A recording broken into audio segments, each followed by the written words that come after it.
श्री कृष्ण की जन्म कुंडली, एक दिव्य कथा। मथुरा नगरी उस रात असाधारण रूप से शांत थी। आकाश में बादल छाए थे, यमुना की लहरें रहस्यमयी ढंग से बह रही थीं और कारागार में बंद देवकी और वसुदेव के हृदय में आशा की एक ज्योति जल रही थी।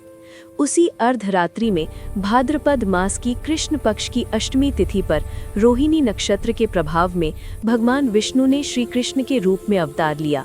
कहते हैं कि जैसे ही श्री कृष्ण का जन्म हुआ, ब्रह्मांड की शक्तियां जाग उठी। ज्योतिषियों के अनुसार उनकी जन्म कुंडली में चंद्रमा रोहिणी नक्षत्र में स्थित था, जो सौंदर्य, करुणा और समृद्धि का प्रतीक है। लग्न वृषभ था, जिसने उन्हें स्थिरता, धैर्य और मधुर वाणी प्रदान की। उनकी कुंडली में गुरु उच्च स्थान पर विराजमान थे, जो उनके दिव्य ज्ञान और धर्म की स्थापना का संकेत था।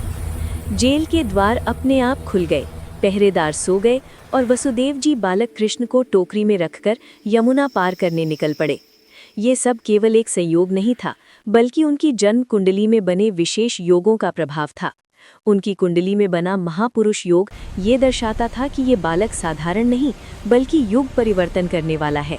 गोकुल पहुंचते ही नंद बाबा के घर आनंद छा गया। बालक कृष्ण की आंखों में चमक थी और चेहरे पर अलौकिक मुस्कान। ज्योतिष शास्त्र कहता है कि उनकी कुंडली में राहु केतु की स्थिति असामान्य थी, जो ये दर्शाती थी कि वे माया और सत्य दोनों के स्वामी होंगे। यही कारण था कि वे बाल लीलाओं से सबका मन मोह लेते थे और आगे चलकर महाभारत जैसे युद्ध में धर्म का मार्ग दिखाते थे।